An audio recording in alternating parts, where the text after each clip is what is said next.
오늘은 주연절 후 6번째 주일입니다. 우리의 마음과 뜻을 다해 성령 안에서 진리를 따라 하나님 앞에 예배로 나아갑니다.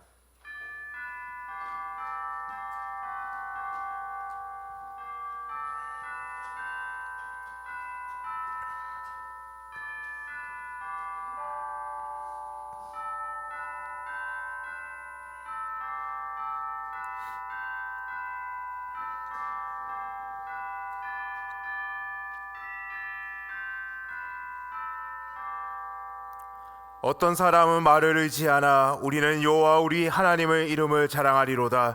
그들은 비틀거리며 엎드러지고 우리는 일어나 바로 서도다. 여호와여, 우리가 부를 때에 우리에게 응답하소서. 하나님은 영이시니 예배한 자가 영과 진리로 예배할지니라. 아멘.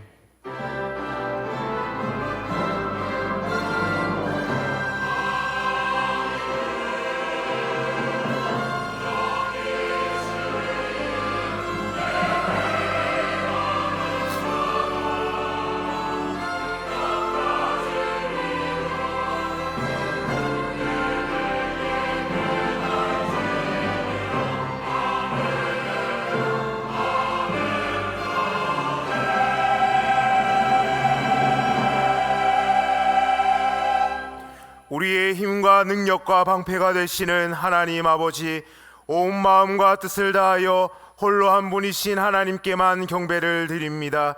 세상에서 의지하며 붙잡고 살았던 명예와 재물과 건강과 지식을 모두 내려놓고 눈을 들어 오직 한 분 하나님만을 바라봅니다. 참 마음으로 예배하는 저희를 받아주셔서 자비로운 자에게 주의 자비를 나타내시며 완전한 자에게 주님의 완전하심을 보이시며 가난한 마음으로 은혜를 갈구하는 자에게는 진리의 말씀으로 배부르게 먹여 주옵소서. 모든 영광을 삼일체 거룩하신 하나님께 올려드리오며 예수님의 이름으로 기원하옵나이다. 아멘.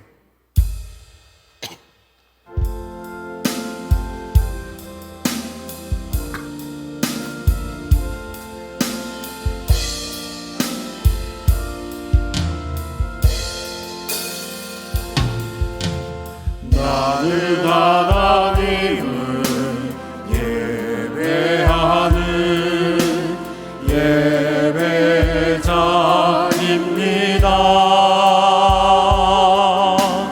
내가 서 있는 곳 어디서나 하나님을 예배합니다. 내 영혼 거룩한 은혜를 향하여 내 마음 완전한 하나님 향하여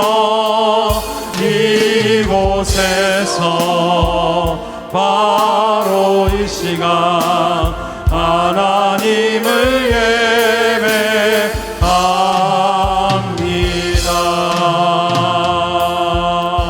예배합니다. 참회의 기도를 드리시겠습니다. 공의로우신 하나님, 이 시간 하나님의 섭리를 믿지 못하고 의심과 불평 중에 살았던 지난날의 잘못을 참회합니다. 의심이 많았던 도마처럼 말씀의 확신을 갖지 못하였습니다. 사명을 저버리고 딴 길로 갔던 요나처럼 방황하였습니다. 하박국 선지자처럼 하나님께서 살아계시다면 왜 이런 부당한 일이 생기는 것일까? 악인은 장수하며 잘만 사는데 신실한 성도는 왜 가난하고 병마에 시달릴까 하면서 믿음이 흔들렸습니다. 저희는 하나님께서 빚은 질그리실 뿐인데 구원의 섭리와 살아계신 능력을 믿지 못하며 불신앙의 수렁에서 헤어나오지 못하였습니다. 능력의 하나님, 갈대처럼 흔들리는 저희의 나약한 믿음을 불쌍히 여겨 주옵소서. 이제부터는 하나님의 능력과 섭리를 확실히 믿고 흔들리지 않는 믿음으로 살아가게 하옵소서. 예수님의 이름으로 참회 기도 드리오며 이제 우리의 입술로 고백의 기도로 계속해 나아갑니다. 아버지 하나님,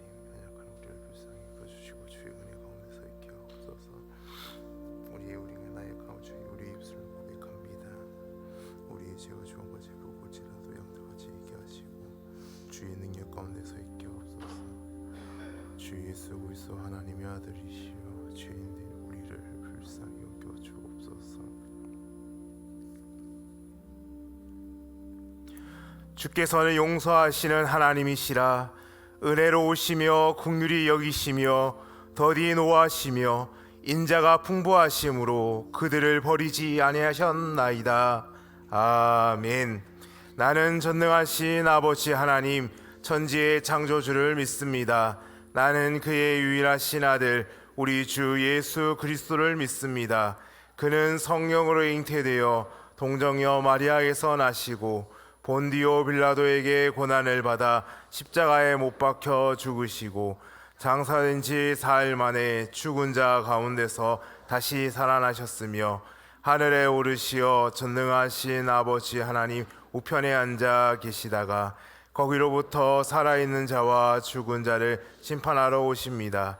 나는 성령을 믿으며 거룩한 공교회와 성도의 교제와 죄를 용서받는 것과 몸의 부활과 영생을 믿습니다. 아멘.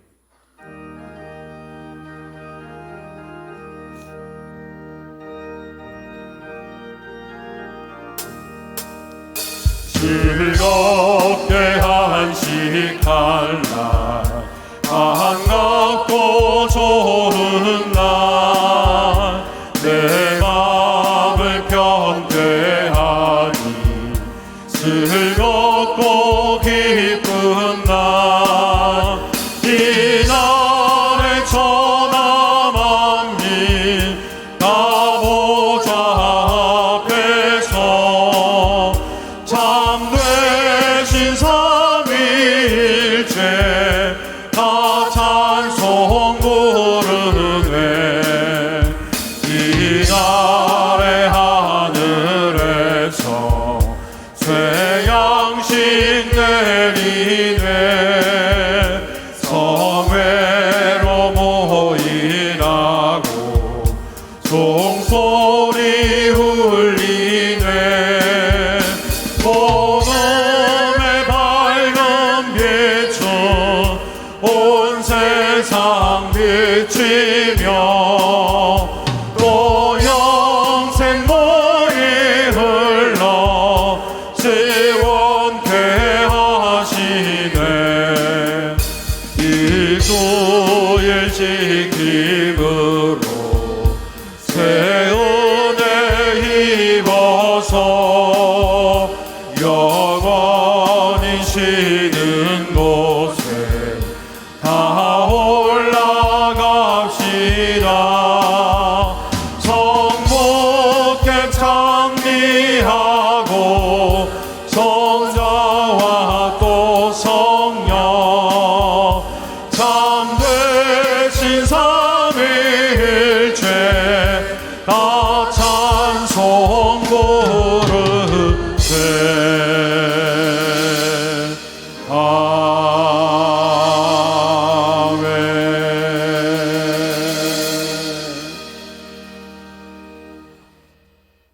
수고하고 무거운 짐짐자들아 다 내게로 오라 말씀하시는 거룩하신 하나님, 연약한 우리 인생의 삶의 이유와 목적이 되시는 하나님 아버지를 찬양하며 하늘의 복으로 지난 한 주도 평안하게 살아오게 하심과 크신 은혜로 부족한 저희들을 붙드시고 사랑하사 늘 푸른 초장으로 인도하여 주심 또 더욱 감사합니다.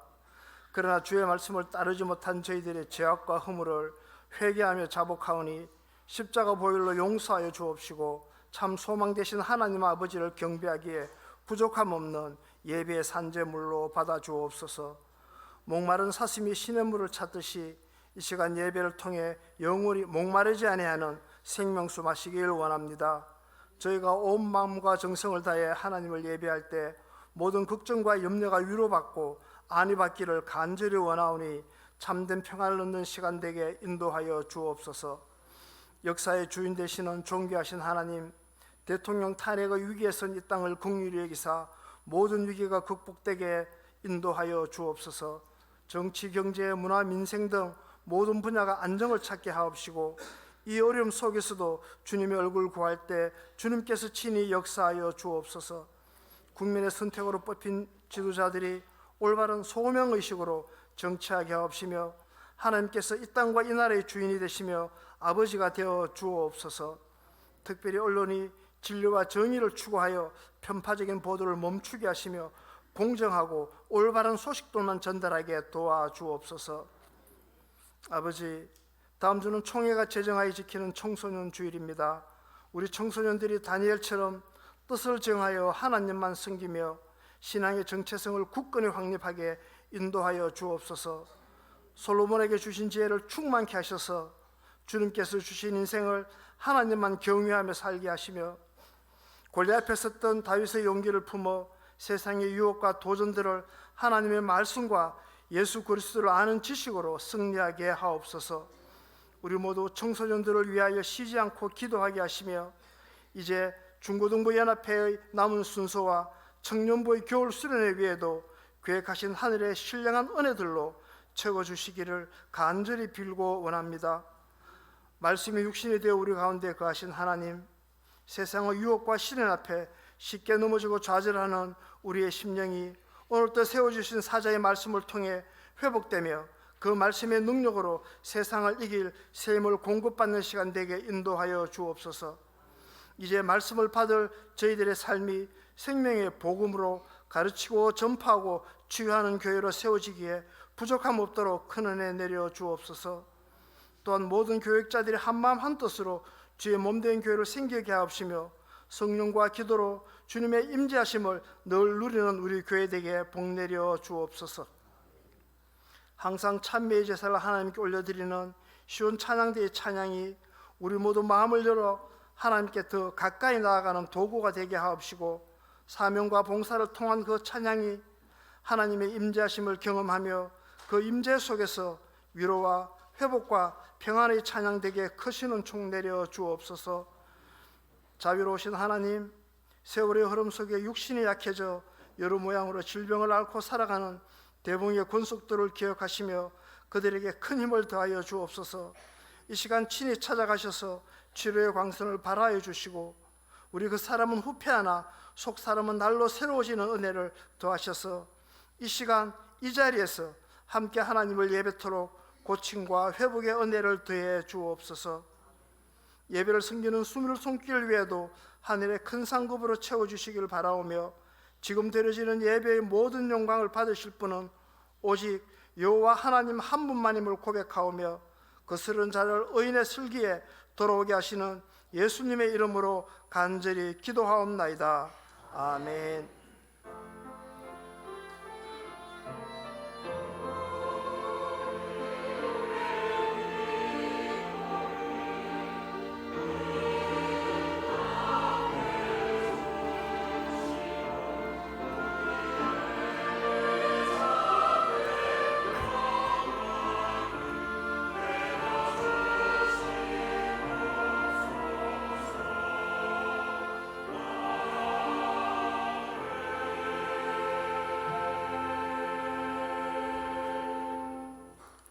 하나님께서 우리에게 주시는 말씀은 구약 성경 사무엘하 6장 12절에서 16절까지의 말씀입니다.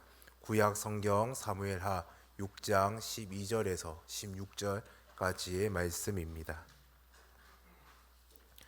하나님의 말씀을 봉독할 때에 경청하시기 바랍니다. 어떤 사람이 다윗 왕에게 아뢰어 이르되 여호와께서 하나님의 괴로 말미암아 오벳 에돔의 집과 그의 모든 소유에 복을 주셨다 한지라. 다윗이 가서 하나님의 괴를 기쁨으로 메고 오벳 에돔의 집에서 다윗성으로 올라갈새 여호와의 괴를 맨 사람들이 6걸음 가매 다윗이 소와 살찐 송아지로 제사를 드리고 다윗이 여호와 앞에서 힘을 다하여 춤을 추는데 그때에 다윗이 배에 에봇을 입었더라. 다윗과 온 이스라엘 족속이 즐거이 환호하며 나팔을 불고 여호와의 궤를 메어 오니라. 여호와의 궤가 다윗성에 들어올 때에 사울의 딸 미갈이 창으로 내려 보다가 다윗 왕이 여호와 앞에서 뛰어놀며 춤추는 것을 보고 심중에 그를 업신 여기니라. 아멘. 이 말씀을 통하여 은혜 주실 줄 믿습니다.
아멘. 네, 주님의 이름을 찬양합니다. 하나님께 찬양과 영광을 올려드립니다. 우리 귀한 찬양 감사를 드립니다. 오늘 하나님 예배하러 오신 모든 성도님들 가운데 주님께서 주시는 은혜와 평강이 늘 함께 하시기를 바랍니다. 특별히 오늘 우리 중등부, 고등부 우리 연합 수련회를 마치고 함께 우리 예배 드립니다. 2층에 우리 중고등부 학생들 함께 있는데 환영합니다.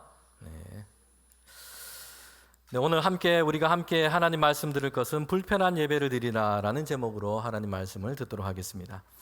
우리가 살아가는 이 문명은요, 크게 지금 발전한 시대에 우리는 살고 있습니다. 특별히 과거 어느 때보다도 생활의 모든 면에서 우리는 편리해졌습니다.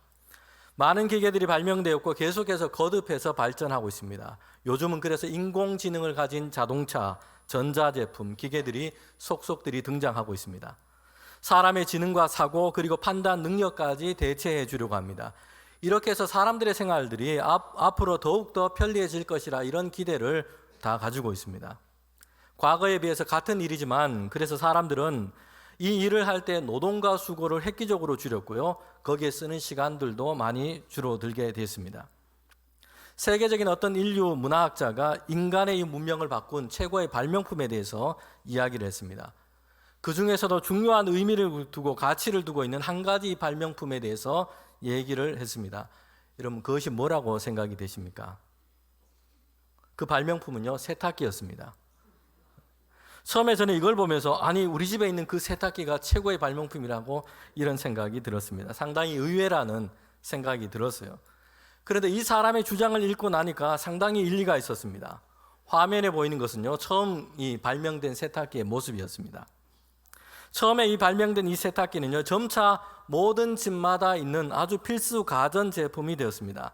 그런데 이런 세탁기가 발명된 것은 역사적인 큰 의미가 있습니다. 세상을 바꾼 그래서 발명품이다 이렇게 말하게 된 것입니다. 이전까지 여성들은요, 가사 노동을 할 때 정말 그들의 큰 수고와 시간을 들였던 것이 세탁하는 일이었습니다. 그런데 이제 세탁기가 발명되고 보급되면서 달라졌어요. 거기에 들어갔던 이 시간과 수고가 획기적으로 줄어들게 된 것입니다. 그래서 이제 여성들은요, 다른 일을 할 수 있게 된 것입니다. 교육을 받고 직업 활동을 하고 이렇게 할 수 있게 됐어요. 거기에 들어갔던 시간과 수고를 이제 다른 곳에 사용할 수 있게 된 것입니다. 여성들은 그래서 직업 활동을 할 수 있게 됐고요, 사회적으로 경제적으로 힘과 영향력이 커져가게 되었습니다. 여성의 권리도 높아졌어요. 여성이 나중에는 이제 정치와 투표에 참여할 수 있는 그런 권리까지 얻게 된 것입니다. 그래서 세탁기를 20세기의 여권 신장과 여성 해방에 가장 크게 기여한 발명품이다 이렇게 부르게 된 것입니다. 여러분 오늘까지 인간의 문명과 문화가 발전해온 것을 보면요, 그 중에 중요한 한 가지 방향이 있습니다. 그것은 사람들의 편리함을 크게 하는 것으로 이렇게 발전했습니다. 우리 주변에 많이 들어선 이 상점들을 봐도 그렇지 않습니까? 상점 이름이 편의점이에요. 이름부터 편의점입니다. 그리고 편의점을 채우고 있는 많은 상품들도 간편식들이 많습니다. 조리를 위해서 큰 수고가 하지 않아도 되는 이런 상품들로 채워져 있습니다. 필요로 하는 시간도 줄어들고 있어요. 5분 라면, 3분 짜장. 이제는 이것도 시간이 너무 길기 때문에 전자레인지에 30초만 돌려주세요. 이런 제품들로 채워져 가고 있습니다. 한편에는 상점이나 가게 가는 것도 불편하기 때문에 더 편리한 온라인 쇼핑이 오늘 우리의 대세입니다. 그래서 그날 밤에 거실에 소파에 앉아서 스마트폰으로 주문을 하면 다음 날 새벽에 아침 식사를 할 수 있는 식재료와 식품들이 바로 문 앞까지 배달이 됩니다. 모든 면에서 이렇게 편해졌다는 것이에요. 사람들에게 편리함을 주지 못하면 그래서 그 사업이나 그 제품은요, 이제 시장에서 성공을 거두지를 못합니다. 경쟁에 밀려서 퇴출되거나 도태되고 맙니다. 편리성이라고 하는 것이 모든 문명의 발전을 이끌어왔고 오늘 우리의 삶과 문화를 지배하는 중요한 동력이 되고 있다는 것입니다. 여러분 이런 편리성의 가치는요, 신자들의 삶에도 큰 영향을 미치고 있습니다. 그러나 오늘 우리가 하나님의 말씀을 들으면서 생각할 것은요, 이런 편리성이 우선되지 말아야 할 곳에서도 주장되곤 한다는 것입니다. 하나님을 예배하는 데 있어서는 사람의 편리성은 우선적으로 고려해야 할 가치가 될 수 없습니다. 더 편리하고 더 간편해진 예배가 예배의 발전을 의미하지 못합니다. 교회와 성도들은요, 편리한 예배를 추구해서는 안 됩니다. 우리가 추구하고 사모해야 할 예배는요, 간편하고 편리한 예배가 아니에요. 요한복음 4장에서 예수님은 수가성의 우물가에서 한 여인을 만나십니다. 그와 나눈 대화는 예배에 대한 주제로 옮겨가게 됩니다. 그때 예수님께서는 요한복음 4장 23절부터 24절에 말씀하시는데 이렇게 말씀합니다. 영과 진리로 예배할지니라. 예수님께서 말씀하신 이 예배는요, 편리한 예배, 간편한 예배가 아니라 성령 안에서 하나님을 예배하는 것이고 진리를 따라서 하나님을 예배하는 것입니다. 이것이 우리가 드려야 할 하나님께 드릴 예배인 것입니다. 몇 해 전에 이 코로나 팬데믹으로 전 세계적으로 여러분 큰 이 어려운 시간, 이 재난이 그렇게 지나갔습니다. 전염병 시대를 보내면서 전 세계적으로 많은 부분들이 그렇게 변화를 겪었습니다. 그래서 코로나 이전, 코로나 이후로 사람들의 어떤 생활 양식, 사람들의 문화가 그렇게 변화될 것이라 이렇게 진단하기도 했습니다. 전염병의 이 팬데믹이라는 기간을 보내면서 교회들은요, 불가피한 선택을 해야 했습니다. 한편에서는 교회의 존재의 목적과 이유인 예배를 지켜야 했고요. 한편에서는 시민사회의 공공의 안전을 지켜야 했습니다. 하나님 사랑과 이웃 사랑, 결코 나누어 줄 수 없는, 분리될 수 없는 이 하나님의 명령과 말씀 앞에서 교회는 온라인 예배를 함께 드리기로 했던 것입니다. 심지어는 교회당에 모일 수 없었던 시간도 있었습니다. 그 시간을 보내면서 성도들은 교회당에서 이렇게 함께 모여서 예배드리는 그 예배하는 시간이 얼마나 소중한지를 우리는 경험했습니다.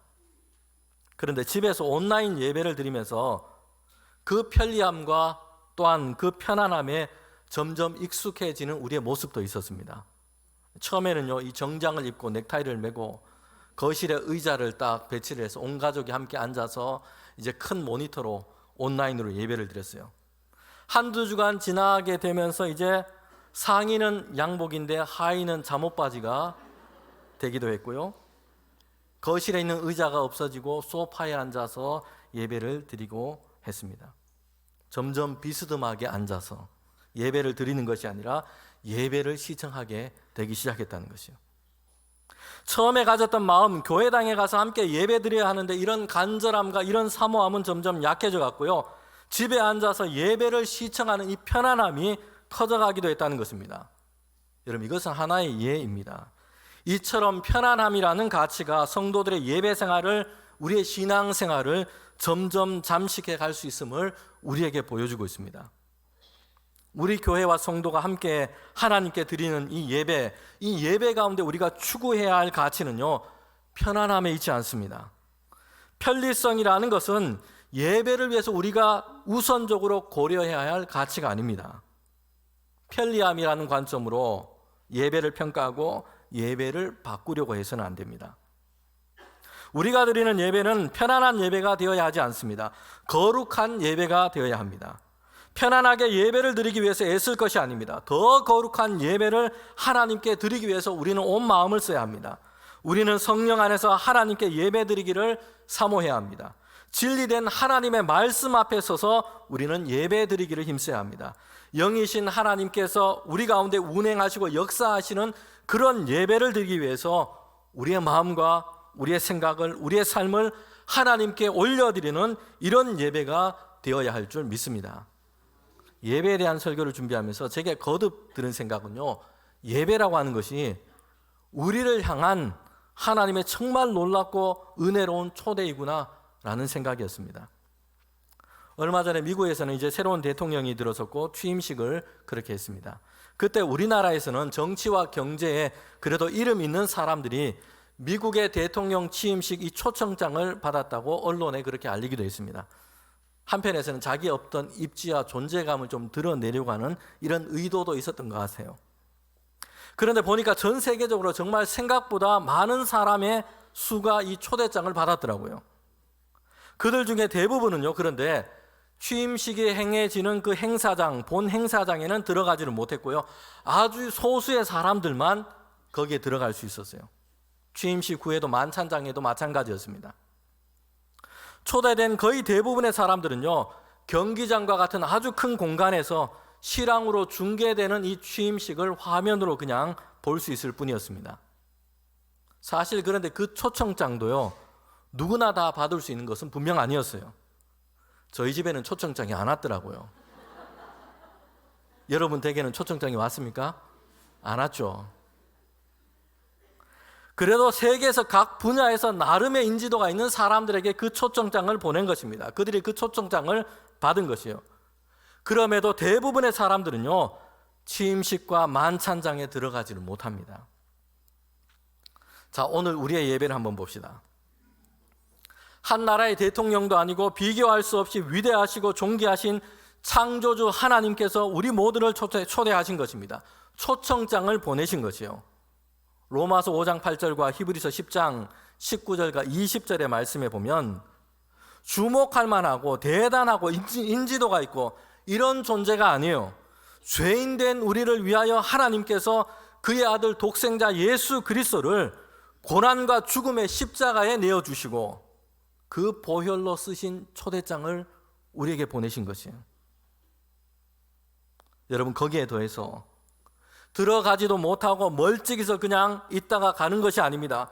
하나님을 예배하는 이 자리에 우리가 직접 나와서 하나님의 은혜와 영광을 누리도록 하신 것입니다. 여러분, 그러기에 이 예배는요, 신자의 의무로만 생각되어서는 안 됩니다. 더 중요한 것은 이 예배는 하나님께서 주신 놀라운 은혜요 특권이라는 것입니다. 오늘 본문은 다윗이 하나님의 이 언약궤를 예루살렘으로 옮기는 것을 말씀하고 있습니다. 다윗은 이스라엘 전체를 이제 다스리는 왕이 되었습니다. 소년 때에 하나님께로부터 기름 부음 받았어요. 이스라엘이 왕이 될 것이다 말씀했습니다. 그러나 그 사이 시간은 고난과 시련의 시간이었습니다. 다윗을 죽이려 했던 이 사울 왕을 피해서 광야에서 도망했던 시간이 참 길었습니다. 이 모든 시련과 고난의 시간이 다 지나고 이제는 다윗이 이스라엘 전체를 다스리는 왕이 되었어요. 예루살렘을 그의 도성으로 삼았습니다. 이제 다윗은 이스라엘의 중대한 위험이었고 대적이었던 블레셋 사람들과 전쟁에서 승리하게 되었습니다. 말 그대로 이제는 다윗은 이스라엘을 다스리는 그의 시대가 열리게 된 것입니다. 이때 다윗은요, 한 가지 중요한 일을 계획하고 실행합니다. 그것은 하나님의 이 언약궤를 다윗성 예루살렘 성으로 옮기는 것이었어요. 그래서 오늘 우리가 읽은 본문에서의 말씀과 같이 드디어 하나님의 언약궤가 이제 오벳 에돔의 집에서부터 시작해서 다윗성으로 이제 올라오게 된 것입니다. 다윗은 기뻐서 춤을 추고 있고요, 온 이스라엘 백성들은 즐겁게 환호하면서 나팔을 불면서 하나님의 언약궤 입성을 지금 기뻐하고 있습니다. 언약궤는요, 이스라엘 백성에게 아주 중요한 의미를 담고 있습니다. 그 안에는 모세가 하나님께로부터 받은 10계명의 두 돌판이 있고요, 아론의 쌍난 지팡이, 그리고 만나를 담은 항아리가 그 안에 있습니다. 이 언약궤는 하나님께서 이스라엘 백성의 하나님 되심을 잘 보여주고 있습니다. 그리고 이 언약궤는 하나님께서 그의 백성과 함께 하심을 보여줍니다. 하나님의 임재의 상징이었던 것입니다.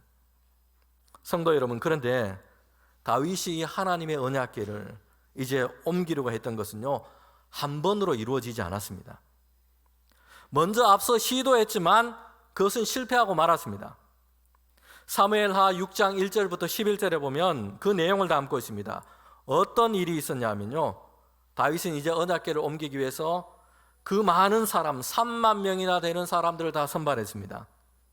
그리고 언약궤가 있는 곳에서 이제 다윗성으로 옮겨오기로 그렇게 했던 것입니다. 언약궤를 옮기기 위해서 깨끗하게 사용하지 않은 새 수레를 준비했습니다. 그리고 언약궤 곁에서 호위할 이 우사와 아효라는 사람을 지명해서 그렇게 준비하도록 했습니다. 비파와 수금과 제금으로 성대하게 연주하며 언약궤를 옮기는 모든 일들을 다 계획했습니다. 그런데 그러던 중에 사고가 일어나게 된 것이에요. 사무엘하 6장 6절부터 7절에 보면 나곤의 타작마당 가까이 이르렀는데 길이 좋지 않았던지 아니면 소에 무슨 문제가 있었던지 소가 크게 뛰게 된 것입니다. 그래서 언약궤 곁에 있었던 이 우사는 이제 언약궤가 어떻게 될까 봐 언약궤를 붙들어 잡았던 것이요. 이 일로 말미암아 하나님께서는 우사를 치셔서 언약궤 곁에서 그만 죽고 만 것입니다. 여러분, 이 일로 인해서 지금 대단한 퍼레이드로 행사로 준비되었던 이 행사가 중단되게 된 것입니다. 다윗도 이스라엘 백성들도 모두 다 놀라서 당황하게 된 것이에요. 그리고 두려움을 갖게 된 것입니다. 다윗은 그날에 하나님을 두려워했습니다. 그래서 하나님의 언약궤가 어찌 내게로 오랴 하고 다윗성으로 옮기는 것을 중단하게 된 것입니다. 하나님께서 우사처럼 자신을 치실지 모른다라는 이런 두려움이 그의 마음에 생겼기 때문입니다. 그래서 언약궤는 가드 사람 오벳 에돔의 집으로 옮기게 된 것이에요. 이 일이 있고 난 후에 이제 3개월이 지났습니다. 하나님의 언약궤를 둔 이 오벳 에돔의 집에 하나님께서는 큰 복을 내려주셨다라는 소식을 듣게 됩니다. 다윗은 하나님의 진노가 지나갔구나, 이제 언약궤를 다시 예루살렘으로 옮겨야 되겠다, 이런 생각을 하게 됐습니다. 그리고 다시 실행을 하게 된 것이요. 성도 여러분, 우리는 왜 이 첫 번째 다윗의 시도가 실패하게 되었는지를 생각해 봐야 합니다. 다윗은요, 언약궤를 옮기기 위해서 대단한 준비를 했습니다. 3만 명이나 되는 사람을 선발했고요, 각종 악기를 다 준비했습니다. 찬양할 사람도 준비했어요. 언약궤를 싣고 갈 수레도 준비했습니다. 곁에서 호위할 사람들도 지정했습니다. 그런데 왜 하나님은 그때 이 언약궤 옮기는 일을 기뻐하지 않으신 걸까요? 첫 번째는요, 하나님의 말씀대로 하지 않았기 때문입니다. 수많은 인파와 행렬, 각종 악기를 다 준비했고요, 대대적인 행사를 기획하는 것보다 더 중요한 것이 있었던 것이요, 다윗과 이스라엘 백성은 이것을 놓치고 있었던 것입니다. 하나님의 말씀대로 하지 않은 것이요. 하나님의 언약궤를 옮길 때는요, 수레에 싣고 옮기면 안 되었던 것이요. 출애굽기 25장 14절부터 15절에 보면 언약궤를 옮길 때 이렇게 하라라고 하나님이 말씀하셨어요. 제사장들이 언약궤 사방에 있는 그 고리에 채를 넣어서 메고 옮기도록 했던 것입니다. 이동 중이 아닐 때에도 그 채를 고리에 낀 채로 그대로 두라라고 말씀을 했습니다. 여러분, 그런데 다윗이 언약궤를 처음 옮길 때는 어떻게 했습니까? 수레를 준비해가지고, 소가 끄는 수레를 준비해서 거기에 실었던 것이에요. 그렇게 옮기려고 했던 것입니다. 하나님께서 주신 이 규례와 맞지 않은 것이에요. 수레를 이용했던 것은요, 블레셋 사람들이 했던 방식이었어요. 언약궤가 잠시 블레셋에 빼앗겨서 옮겨갔던 일이 있습니다. 그때 블레셋의 그 땅은요, 재앙이 내리고 이상한 일들이 막 생겨나기 시작했어요. 그래서 블레셋 사람들은 이 언약궤를 다시 이스라엘에게로 보내야 되겠다 생각을 했어요. 그때 블레셋 사람들이 했던 방법은요, 소가 끄는 그 수레에다가 언약궤를 실어서 보낸 것입니다. 다윗과 이스라엘 백성들은요, 언약궤를 옮기는 이 하나님의 규례, 하나님께서 명령하여 주신 방법을 깊이 생각하지 않고 그들의 임의대로 한 것이요, 블레셋 사람들이 했던 방식으로 자신들이 보기에 새 수레에 싣고 옮기는 것이 현대적이고 좋아 보여, 편리해 보입니다. 그 방식대로 하고 있는 것입니다. 두 번째는 하나님 중심적이지 않았다는 것이요. 언약궤에 손을 대어서 죽게 된 우사의 사건을 보면서 다윗은 그 자신의 마음과 내면을 정직하게 돌아보게 되었습니다. 그리고 두려움을 느끼게 된 것이요. 하나님의 언약궤는 사람이 만지거나 열거나 할 수가 없었습니다. 하나님의 이 임재를 상징하는 언약궤는 사람의 통제나 조정 아래 놓여서는 안 되기 때문입니다. 사람들이 사람에 의한 그 목적에 따라서 임의대로 부리거나 사용할 수 있는 도구나 대상이 될 수 없는 것입니다. 다윗은요, 하나님의 언약궤를 다윗성 예루살렘의 성으로 옮기고자 했습니다. 다윗이 이제 왕위에 등극할 때였습니다. 그때 다윗의 마음속에는요, 다른 마음도 존재했던 것입니다. 언약궤를 다윗성에 옮겨 놓음으로 다윗은 왕으로서의 자기의 어떤 정치적인 영향력, 입지를 더 공고히 할 수 있다 생각했습니다. 대단한 행렬을 준비해서 하나의 상징적인 행사로 진행할 수도 있습니다. 하나님의 언약궤를 옮기는 것은요, 다윗에게는 하나님에 대한 경외가 그 중심에 있지 않고 다윗 자신이 계획하고 계산하고 있는 그 자신의 유익이 도사리고 있었던 것입니다. 이런 하나님의 언약궤 옮기기 실패는 우리로 하여금 우리가 드리는 이 예배에 대해서 다시 한번 생각해 보게 합니다. 수레를 준비해서 옮기는 것은요, 더 편리하고 더 현대적으로 보이는 방법일 수 있습니다. 수많은 인파들이 모여서 더 장대하게 보이게 할 수도 있습니다.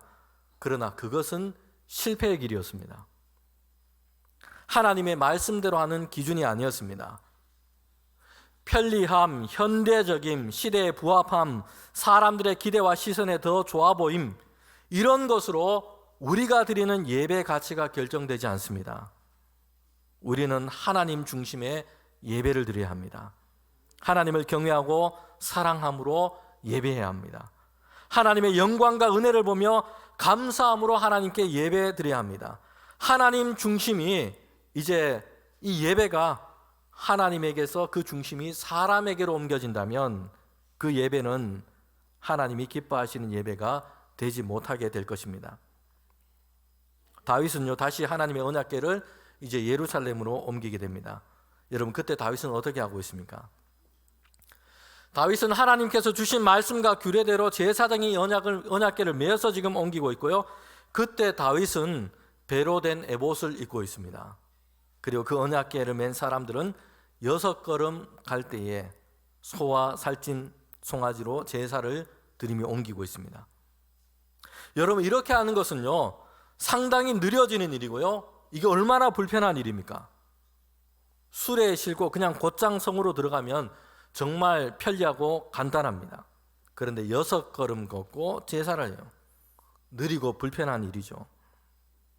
다윗은요, 화려하고 권세가 있는 왕의 옷이 아닙니다. 배로 된 이 에봇을 입고 지금 힘을 다해서 하나님 앞에서 기뻐하면서 예배하고 있습니다. 첫 번째로 언약궤를 옮길 때 이 다윗의 모습은요, 거대한 사람들을 이끌고 언약궤를 옮기는 행사를 진두지휘하는 행사 기획자의 모습에 가깝습니다. 그런데 두 번째로 지금 언약궤를 옮기고 있을 때 이 다윗의 모습을 한번 보세요. 하나님을 기뻐하고 전심을 다해서 예배하는 예배자의 모습인 것입니다. 다윗은요, 행사나 이벤트를 주관하고 지휘하는 사람이 아니라 하나님을 예배하는 자로 거기에 서 있는 것입니다. 왕의 체면과 채통을 지키고 자기의 권위를 내세우는 것이 아니라 전심으로 하나님을 기뻐하고 춤추며 찬양하고 있습니다. 그는 하나님 앞에서 대단한 왕이 아니라 하나님을 높여드리는 예배자일 뿐인 것입니다. 오늘 우리는 예배하면서 하나님이 광야에서 모세를 만났을 때의 그 광경을 한번 생각해 보게 됩니다. 떨기나무 사이에서 꺼지지 않는 그 불꽃을 보게 됩니다. 모세는 그리로 나아간 것입니다. 그때 하나님께서 모세에게 이렇게 말씀합니다. 출애굽기 3장 4절부터 5절의 말씀에 보면요, 너가 서 있는 곳은 거룩한 곳이다. 내 발에서 신을 벗으라. 여러분, 예배하는 곳은 바로 이런 곳입니다. 왕의 옷이 아니라 배로 된 에봇을 입고 있는 것과 같습니다. 신을 벗는 것과 같습니다. 신을 벗는다는 것은 예속을 뜻합니다. 종이나 노예들이 신을 신지 못했습니다. 이처럼 하나님 앞에서 나의 나됨을 주장하지 않고 하나님의 하나님 되심을 보고 하나님을 경배하고 하나님을 높이며 경외하는 것이 오늘 우리가 드리는 예배의 자리인 것입니다. 제사와 예배에 대한 하나님의 이 명령과 말씀을 보면요, 특별히 레위기의 말씀을 보면 사람의 관점에서 보게 되면 불편해 보이는 것이 정말 많습니다. 구약에 하나님께 드리는 이 예배는요, 짐승을 잡아서 드렸던 제사였습니다. 그 규례와 절차를 보면 복잡하기도 합니다. 제사를 드리는 짐승을 구별하는 것부터 간단하지가 않습니다. 흠 없는 일련된 이런 말씀이 반복되어 나옵니다. 제사를 드리면서도요, 기름을 분리해야 되고 또한 버릴 것과 태울 것을 분리합니다. 피는 또한 정해진 곳에 뿌리게 되었고요, 그리고 바르도록 그렇게 했습니다. 우리나라에서도 보면 조상 제사를 드리는 것을 보면요, 제사장에 올라가는 음식, 그 음식의 종류, 음식의 위치 참 복잡하기도 합니다. 그런데 레위기에 나오는 이 제사에 대한 말씀, 하나님께 드리는 이 제사에 대한 말씀을 보면요, 거기에 비할 바가 되지 못합니다. 짐승을 가져와서 번제로 드리는 제사예요. 그 복잡함과 수고가 얼마나 클지 우리는 짐작하게 됩니다. 이것뿐만 아니라 매일 떡상에는 진설병이 올라가게 했고요, 그리고 그 외에도 레위기 6장에 보면 제단에 불이 꺼지지 않도록 했습니다. 소방관들이 가장 부담스러워하는 말씀이죠. 제단에 불이 꺼지지 않도록, 꺼진 불도 다시 봐야 되는데 불이 꺼지면 안 됩니다. 그리고 제사할 때는요, 다른 불을 사용하지 못하도록 했습니다. 하나님께서 내려주신 그 불만 사용하도록 했던 것입니다. 구약 성경에 보면 나답과 아비후라고 하는 이 제사장이 제사를 드렸는데 임의대로 다른 불을 사용했어요. 그러다가 그만 죽고 맙니다. 제사장으로 하나님께 주신 명령대로 하지 않고요, 자기 임의대로 다른 불을 그냥 사용했기 때문입니다. 이런 말씀을 보면 하나님께 드리고 제사하고 예배하는 것이 간단한 일이 아니에요. 불편해 보이고 어렵게 보이는 일들이 참 많습니다. 여러분, 이런 예배를 요구하시는 하나님을요, 대단히 까다롭고 엄격한 그런 하나님으로 우리는 생각해서는 안 됩니다. 제사와 예배에 대한 이 하나님의 이 많은 말씀은요, 예배를 드리는 사람들을 불편하게 만들거나 힘들게 하려고 하는 것이 아니에요. 그 목적은요, 거룩함에 있습니다. 구별함에 있다는 것이요. 구별해서 거룩하게 예배를 하나님께 드리도록 한 것입니다. 예배의 편리함이 우선되는 것으로 되는 것이 아니라 우리가 하나님께 드리는 이 예배는요, 그 구별성과 거룩함에 있다는 것이요. 앞서 드렸던 것처럼, 말씀드렸던 것처럼 우리는 편리하고 간단한 예배가 아니라 거룩한 예배로 시간과 물질과 우리의 몸과 마음을 전적으로 구별하여 하나님께 드리는 이런 예배를 드려야 합니다. 편리함과 실용주의가 추구하는 이런 문화와 시대적인 풍조 속에서 하나님께 드리는 우리의 이런 예배를, 이런 풍조들은 위협하고 있습니다. 예배의 현대화라는 이름으로, 예배의 관소화라는 이름으로 예배를 예배자의 편의에 맞추려고 하는 이런 유혹이 있기도 합니다. 성도 여러분, 우리는 기꺼이 구별된 예배를 하나님께 드리기 위해서 우리의 편의를 내려놓을 수 있어야 합니다.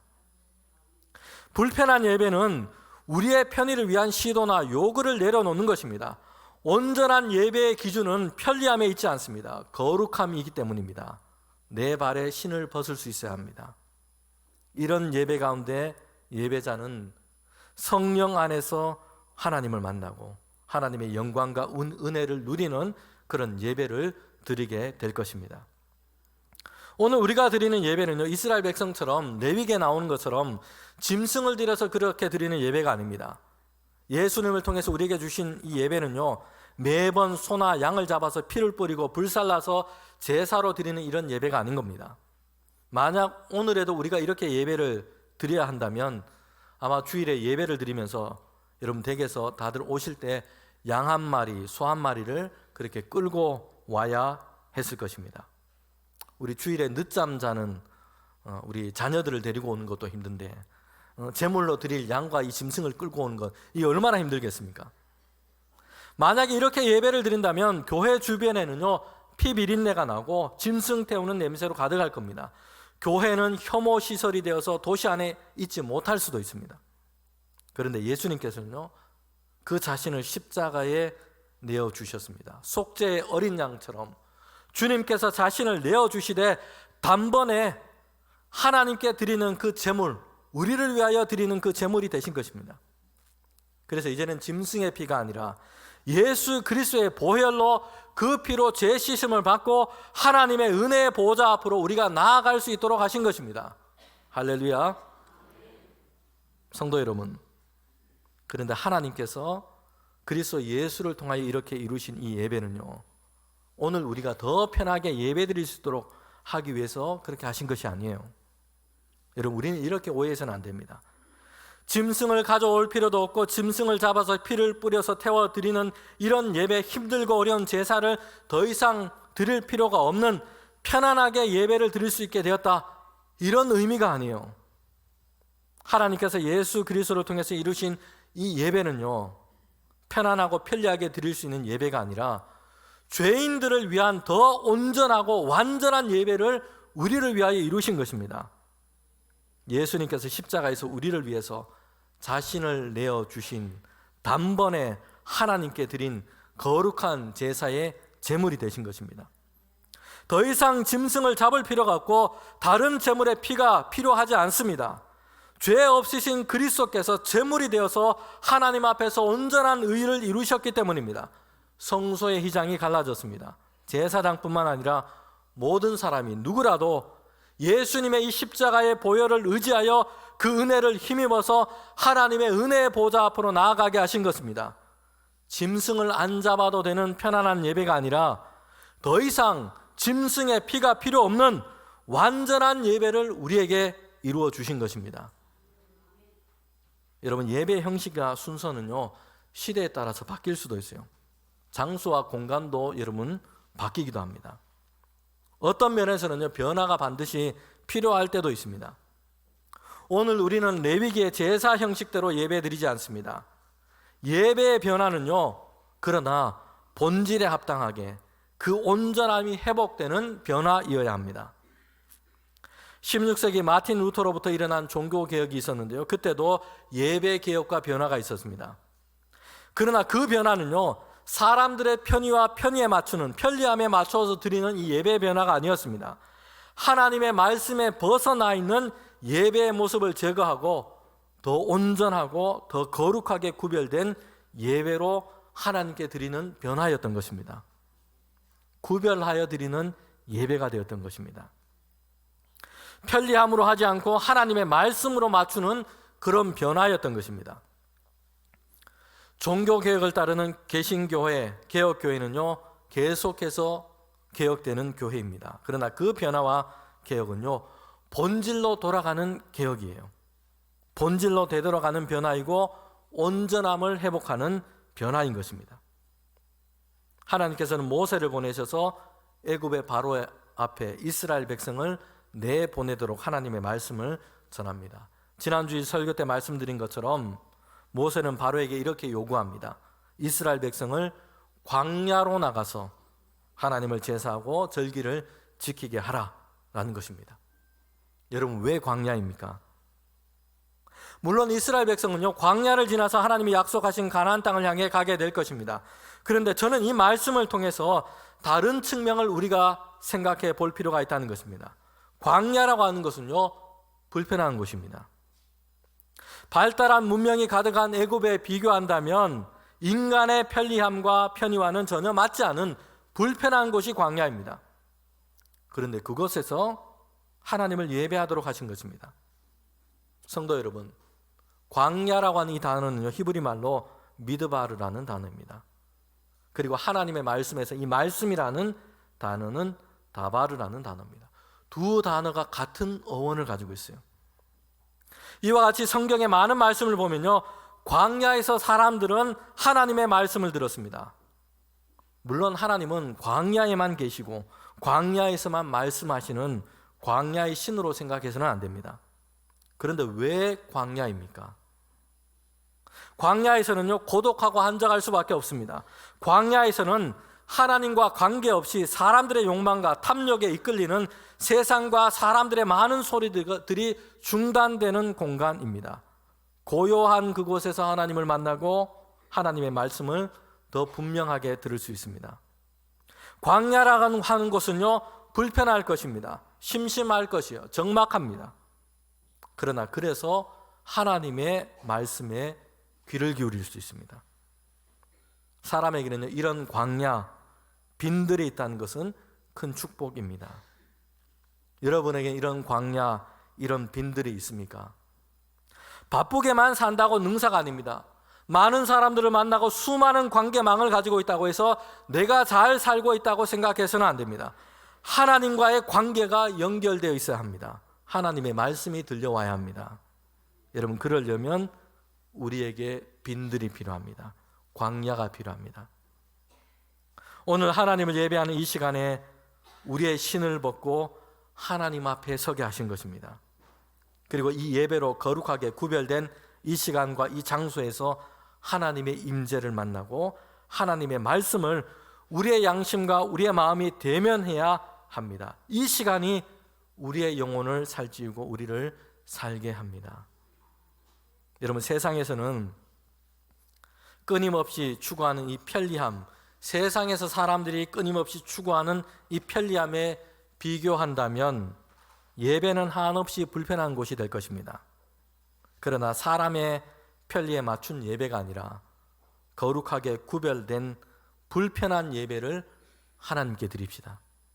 여러분, 이 예배를 통해서 우리가 하나님의 영광을 보며 하나님의 은혜를 누리며 날마다 온전한 하나님께 예배로 나아가는 우리 모든 대봉교회 주님의 성도들이 되시기를 주님의 이름으로 축복합니다.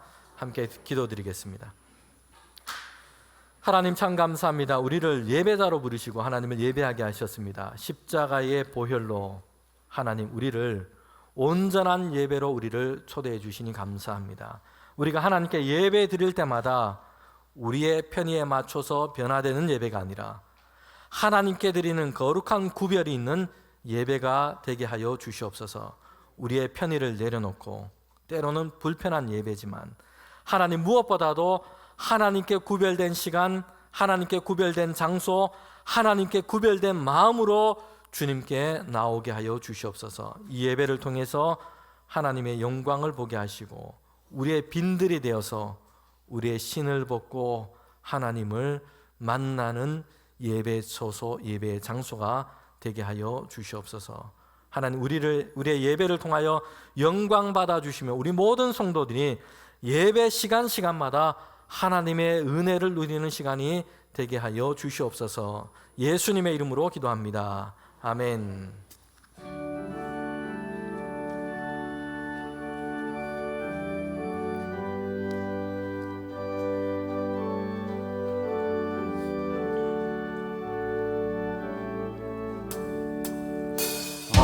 내 맘속에 참된 평화 있네. 주 예수가 주신 평화. 시험 닥쳐와도 흔들리지 않아. 귀하다 이 평화나. 주가 항상 계셔 내 맘속에. 주가 항상 계셔 기쁘다. 주 나의 맘에 계셔 위로하시네. 어찌 내가 주를 떠나 살까. 이 귀한 평화 내가 받고 보니 내 슬픔이 사라지고 마음의 기쁨 넘쳐 주를 찬양하네. 평화의 임금 예수. 주가 항상 계셔 내 맘속에. 주가 항상 계셔 기쁘다. 주 나의 맘에 계셔 위로하시네. 어찌 내가 주를 떠나 살까. 주 날개 아래 내가 사는 동안 이 보배를 빛내리라. 깊은 그날이와 주를 만나 뵐 때 그 평화 영원하리. 주가 항상 계셔 내 맘속에.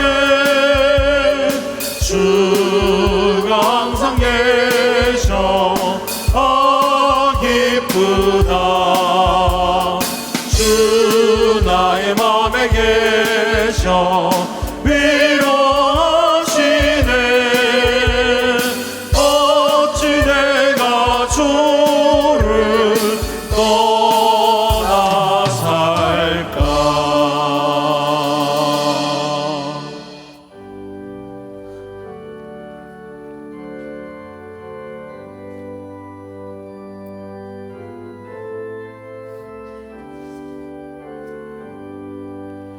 나의 보화들이니 주여 받아주셔서 하늘나라 위하여 주 뜻대로 쓰소서.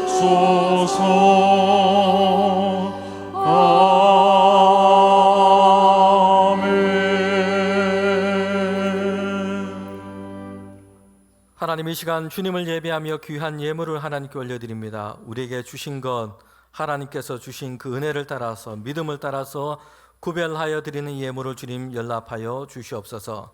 우리 모든 성도들의 가정마다 하나님 더 풍성하게 채워주시는 은혜를 누리기를 원합니다. 그래서 주님 기쁨으로 하나님께 드리기를 하나님 기뻐하는 우리 모든 성도들의 가정 되게 하여 주시옵소서. 드린 예물이 하나님의 뜻 가운데 사용되게 하여 주셔서 하나님의 영광이 나타나게 하시고 주님의 이름이 증거되게 하여 주시고 그리스도의 십자가의 복음과 사랑이 증거되는 곳에 사용되게 하여 주시옵소서. 우리 특별히 성도들의 가정마다 하나님께서 함께하여 주심으로 손으로 수고한 모든 일 가운데 하나님의 형통함을 더하여 주시옵소서. 연약한 자들이 날마다 그리스도 예수 안에서 새 힘을 얻게 하시고 주님께서 주시는 믿음으로 세상 가운데 승리하는 주의 성도들 가정 되게 하여 주시옵소서.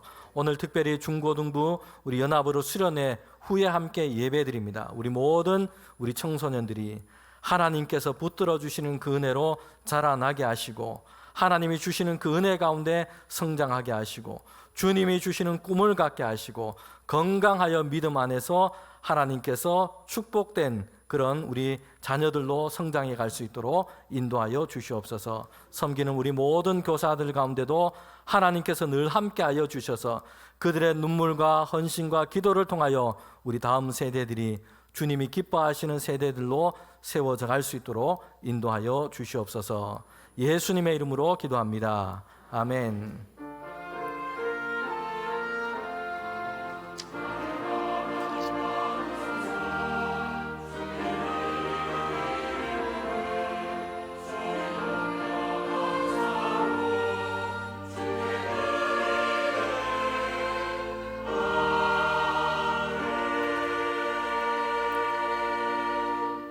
우리 자리에 앉으시면 교회 소식 전하도록 하겠습니다. 오늘은 주연절 후 6번째 주일이고요. 오늘 찬양 예배 때는 우리 구역 지도자 세미나로 예배를 드립니다. 구역장, 권찰, 각 교구 항존 직분자들께서는 함께 참여하셔서 우리 올해 구역을 세워나가는 데 대해서 힘을 함께 써주시고 기도해 주시면 좋겠습니다. 우리 교회 소식 중에 교회학교 교사대학 일정이 변경이 됐습니다. 3월 8일, 3월 15일로 이렇게 변경됐습니다. 참고하시기를 바랍니다. 주일 찬양 예배 때 우리 특순을 하기를 원하시는 분, 함께 찬양하고 하나님께 영광 올려드리기를 원하시는 분들은 우리 교역자실에 신청을 해주시기를 바랍니다. 우리 처음으로 오늘 찬양 예배 때는 은퇴 장로회에서 우리 장로님들께서 찬양 예배 때 찬양을 그렇게 준비해 주시기로 했습니다. 감사를 드립니다. 우리 가정들 또 우리 구역별 또 성교회별 우리 모든 분들이 신청하셔서 함께 우리 예배 드릴 수 있습니다. 네, 교우 소식입니다. 유겨진 전도사님 졸업 앞두고 있습니다. 그리고 이세진 청년 임용고시 합격했습니다. 축하를 드립니다.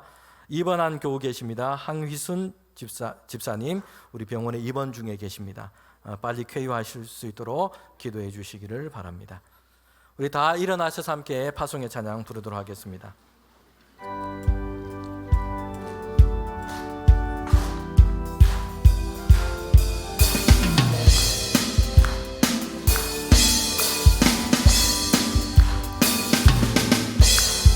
보라색 일을 행하시리니 이제 곧 나타내리라. 주를 위하여 지으신 백성 주의 찬송 부르게 되리. 광야의 물 솟아나리라. 사막의 꽃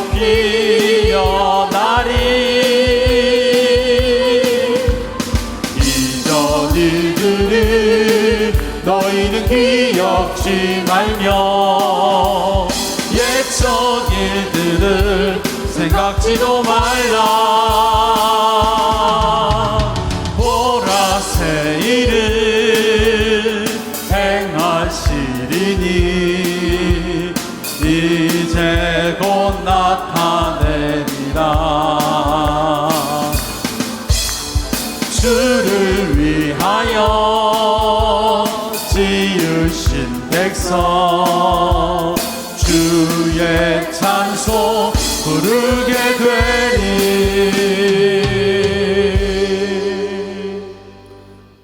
지금은 우리 주님 예수 그리스도의 은혜와 하나님의 그 크신 사랑과 성령의 교통하심이 이제 십자가의 보혈로 우리를 초대하신 이 예배의 자리 가운데 우리의 시간과 우리의 마음과 또한 우리의 삶을 구별하여 예배자로 날마다 하나님께 드리기를 원하는 우리 모두 가운데 지금부터 영원토록 함께 하시기를 간절히 축원하옵나이다. 아멘.